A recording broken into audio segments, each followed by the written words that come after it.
Hi friends, so once again welcome to my channel. ನನ್ನ ಚಾನೆಲ್ಗೆ ಸ್ವಾಗತ. ಸೊ ನನ್ನ ಜೊತೆ ಇಬ್ಬರು ತಮ್ಮಂದ್ರಿದ್ದಾರೆ, ಪವನ್ ಮತ್ತು ಹರ್ಷ. ಸೊ ನಾವಿವಾಗ ಇಲ್ಲಿ ಹೊಸಕೋಟೆ ಟೋಲ್ ಹತ್ರ ಬಂದು ಅಲ್ಲಿ ಇಡ್ಲಿ ತಿನ್ಕೊಂಡು ಇಲ್ಲಿಂದ ಹಂಗೆ ಮುಂದೆ ಹೋಗ್ತಾ ಇದ್ದೀವಿ. ಮುಂದೆ ಅಂದರೆ ತಿರುಪತಿಗೆ. ಸೊ ತಿರುಪತಿಗೆ ಅಂದಿವೆ. ರೋಡಂತೂ ಸೂಪರಾಗಿರುತ್ತೆ, ನೋಡೋಣ ಇರಿ. ಬಟ್ ಎಲ್ಲೂ ನಾನು ರೈಡ್ ಮಾಡ್ತಾ ಇರೋದು ವೀಡಿಯೋಸ್ ತೊಗೊಳಕ್ಕೆ ಹೋಗ್ತಾ ಇಲ್ಲ, ಯಾಕಂದರೆ ನಂದು ಆ್ಯಕ್ಷನ್ ಕ್ಯಾಮ್ರಾ ಜೈ ಆಗಿಬಿಟ್ಟಿದೆ, ಅಂದರೆ ಹೊಗೆ ಹಾಕ್ಸ್ಕೊಂಡ್ಬಿಟ್ಟಿದೆ. ಸೊ ಹಂಗಾಗಿ ಕಷ್ಟಪಟ್ಟು ಫೋನಲ್ಲೇ ನಾನು ಲಾಗ್ ಮಾಡ್ಕೊಂಡು ಹೋಗ್ಬೇಕು ಇವಾಗ. ಸೊ ಹಾಗಾಗಿ ರೈಡ್ ಮಾಡ್ತಾ ಇರೋ ವೀಡಿಯೋ ಏನು ನಾನು ತೊಗೊಳೋದಕ್ಕಾಗಲ್ಲ. ಸೊ ಎಲ್ಲೆಲ್ಲಿ ಸ್ಟಾಪ್ ಮಾಡ್ತೇನೆ ಅಲ್ಲಲ್ಲಿ ಒಂದು ಸ್ಮಾಲ್ ಲಾಗ್ ಮಾಡ್ಕೊಂಡು ಹೋಗ್ತೇನೆ. ಸೊ ನೆಕ್ಸ್ಟ್ ಪಿಟ್ ಸ್ಟಾಪಲ್ಲಿ ನೋಡೋಣ.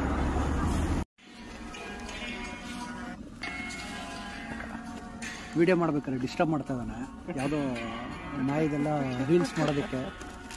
ಅದು ಇಲ್ಲಿರೋ ನಾಯಿ, ಇಲ್ಲಿರೋ ನಾಯಿ. ಹಾಂ, ಓಕೆ. ಹಿಂಗೆ ಡಿಸ್ಟರ್ಬ್ ಮಾಡಿದಾಗ ಕಂಟೆಂಟೇ ಮರ್ತೋಗುತ್ತೆ. ಏನು ಹೇಳ್ಬೇಕಿರುತ್ತೆ, ಏನು ಹೇಳ್ಬೇಕಂತಿರ್ತೀನಿ, ಏನು ಅನ್ನೋದೇ ಇರೋದಿಲ್ಲ. ಮತ್ತು ಯೋಚನೆ ಮಾಡಿ ಏನು ಹೇಳಬೇಕಿತ್ತು ಅಂಥೇಳಿ ಮತ್ತೆ ರಿಕಾಲ್ ಮಾಡ್ಕೊಂಡು ಹೇಳಬೇಕು. ಓಕೆ.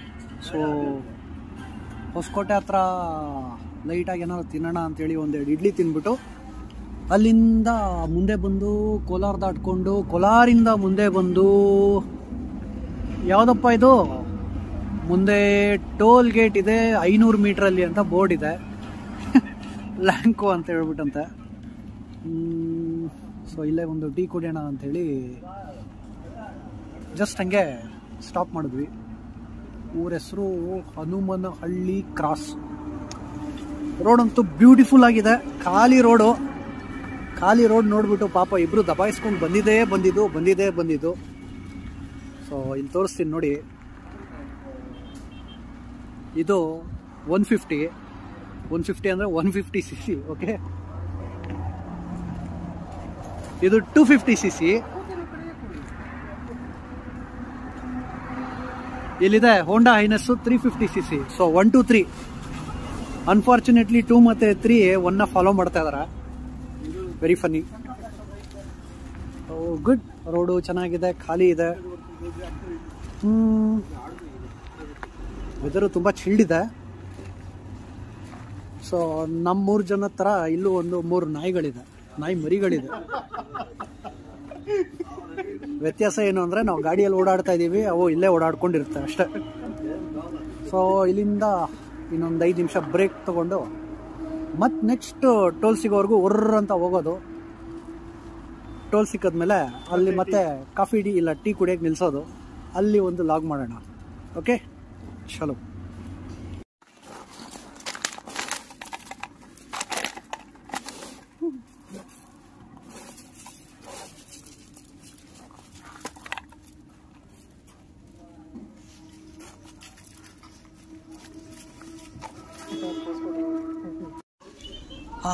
Finally tea break. ಒಂದು ಅಶ್ವಿನಿ ಢಾಬಾ ಅಂತ ಹೇಳ್ಬಿಟ್ಟು. ಟೀ ಅಂತೂ ಸೂಪರ್ ಆಗಿದೆ. ಟೇಸ್ಟ್ ಮಾಡಿದ್ರೆ ಒಳ್ಳೆ ಬೆಲ್ಲದ ಟೀ ಥರ ಇದೆ. ನೋಡಿದ್ರೆ ಬೆಲ್ಲದ ಟೀ ಅಲ್ಲ, ಸಕ್ಕರೆ ಟೀನೇ. ಸೊ ಇಲ್ಲೇ ಹೈವೇ ಪಕ್ಕದಲ್ಲಿ. ಸೊ ಆ್ಯಕ್ಚುಲಿ ಜಲ್ದಿ ಹೋಗೋಣ ಅಂತ ಟ್ರೈ ಮಾಡ್ತಾ ಇದ್ದೀವಿ, ಆದರೆ ಹೋಗಕ್ಕೆ ಮನಸ್ಸಿಲ್ಲ. ರೋಡಂತೂ ಸೂಪರ್ ಆಗಿದೆ. ಒಳ್ಳೆ ವೆದರ್, ಚಿಲ್ಡ್ ವೆದರ್ ಇದೆ. ಎಷ್ಟು ಸ್ಪೀಡಾಗಿ ಹೋದ್ರು ಮತ್ತೆ ಬೇಡಪ್ಪ, ಇನ್ನೂ ನಿಧಾನಕ್ಕೆ ಮತ್ತೆ ನಿಧಾನ ಮಾಡಿಕೊಂಡು ನಿಧಾನಕ್ಕೆ ಹೋಗೋಣ ಅನ್ನೋ ಥರ ಒಂದು ಫೀಲ್ ಬರ್ತಾ ಇದೆ. ಈ ಥರ ಖಾಲಿ ರೋಡು, ಗಾಡಿ ಟ್ಯಾಂಕ್ ಪೂರ್ತಿ ಪೆಟ್ರೋಲು, ಚಿಲ್ಡ್ ವೆದರ್ ಇದ್ರೆ ಎಷ್ಟು ದೂರ ಬೇಕಾದ್ರೂ ಸುಮ್ಮನೆ ರೈಡ್ ಮಾಡ್ಕೊಂಡು ಹೋಗ್ತಾ ಇರ್ಬೋದು. ಪ್ರಾಬ್ಲಿ ಟೀ ಕುಡಿಯೋದಕ್ಕೋಸ್ಕರ ಇಲ್ಲಿ ನೈಟ್ ರೈಡ್ ಬರಬೇಕು ಅಂತ ಅನ್ನಿಸ್ತಾ ಇದೆ ಇವಾಗ.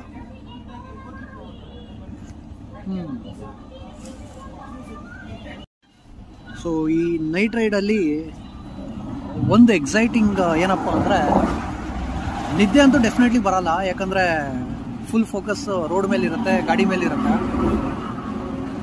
ಇನ್ನೊಂದೇನಾಗುತ್ತೆ ಅಂದರೆ, ಏನೋ ಒಂದು ಡಿಫ್ರೆಂಟ್ ಫೀಲ್ ಇರುತ್ತೆ. ಲೈಕ್ ಡೇ ಟೈಮಲ್ಲಿ ರೈಡ್ ಮಾಡೋದಕ್ಕೂ ನೈಟ್ ಟೈಮಲ್ಲಿ ರೈಡ್ ಮಾಡೋದಕ್ಕೂ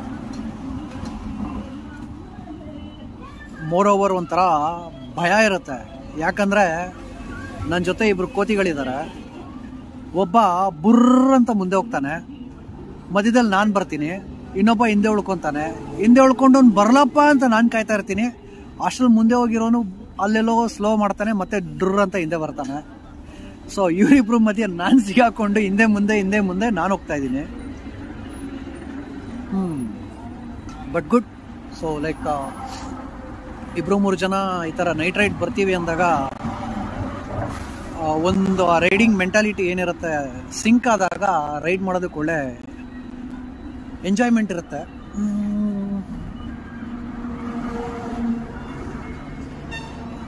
ಆ್ಯಕ್ಚುಲಿ ರೋಡ್ ತುಂಬ ಎಂಜಾಯ್ ಮಾಡ್ತಾ ಇದ್ದೀನಿ, ಜೊತೆಗೆ ಟೀನು. ಇಲ್ಲಿ ಗೇಮ್ ಆಡ್ಕೊಂಡು ಕೂತಿದ್ದಾನೆ ಅವನು. ಟೀ ಕುಡ್ಕೊಂಡು ರೀಲ್ಸ್ಗೆ ಯಾವುದು ಸಾಂಗ್ ಸೆಟ್ ಮಾಡಲಿ ಅಂತ ಹುಡುಕೊಂಡು ಕೂತಿದ್ದಾನೆ. ಸೊ ನಾನು ಹೇಳಿದ್ದು 2 ಕೋತಿಗಳು ಇವರೇ, ನೋಡ್ಕೊಂಬಿಡಿ. 3ನೇ ಕೋತಿ ಮಾತಾಡ್ತಿರೋದು ಹಂಗೆ ಕಾಲ.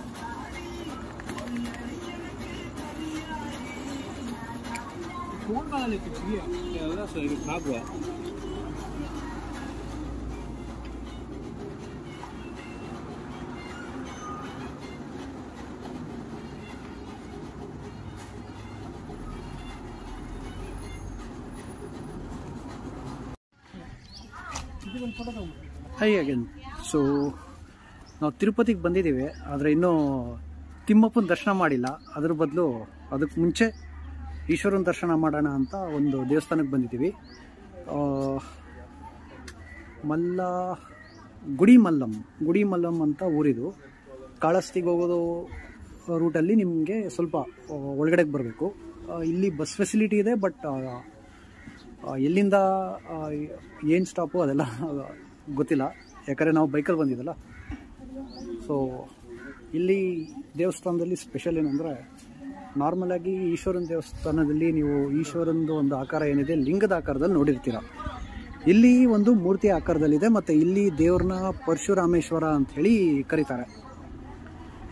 ಸೊ ತೋರಿಸ್ತೀನಿ ಬನ್ನಿ ದೇವಸ್ಥಾನ. ಸೊ ಫ್ರೆಂಡ್ಸ್, ಈ ದೇವಸ್ಥಾನದ ಬಗ್ಗೆ ಹೇಳಬೇಕಂದ್ರೆ 7ನೇ ಶತಮಾನದಲ್ಲಿ ಪಲ್ಲವ ಸಾಮ್ರಾಜ್ಯದವರು ಕಟ್ಟಿಸ್ತಕ್ಕಂಥ ದೇವಸ್ಥಾನ.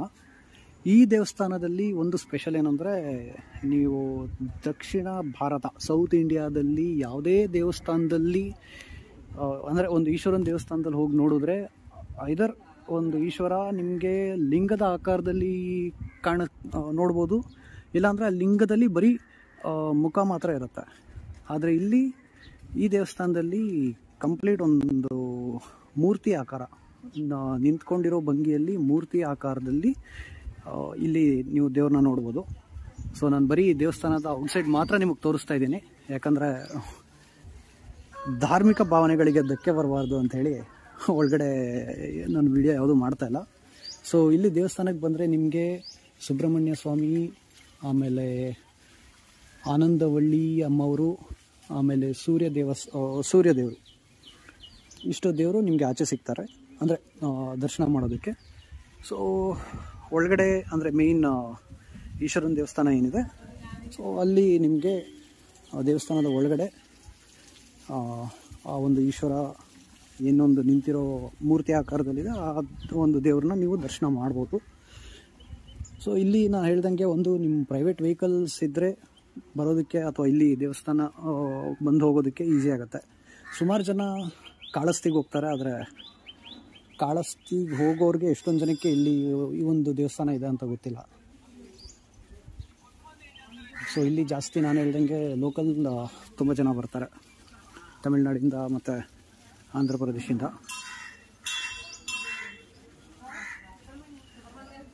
ಸೊ ಇಲ್ಲಿ ಸೂರ್ಯದೇವರು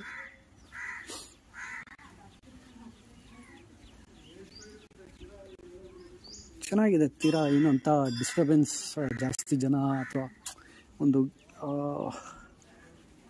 ತುಂಬ ಗಿಜಿ ಅನ್ನೋ ಥರ ಏನಿಲ್ಲ. ಸೊ ತುಂಬ ಸಿಂಪಲ್, ಒಂದು ದೇವಸ್ಥಾನಕ್ಕೆ ಬಂದರೂ ಒಂದು ಫೀಲ್ ಇದೆ. ದೇವಸ್ಥಾನದಲ್ಲಿ ಇದ್ದೀವಿ, ಒಂದು ದೇವರ ಸಮ್ಮುಖದಲ್ಲಿ ಇದ್ದೀವಿ ಅನ್ನೋ ಥರ ಒಂದು ಫೀಲ್ ಬರುತ್ತೆ. ಅಥವಾ ವೈಬ್ಸ್ ಅಂತ ಏನು ಹೇಳ್ತೀವಿ, ಆ ವೈಬ್ಸ್ ಅಂತೂ ಡೆಫಿನೆಟ್ಲಿ ಇದೆ.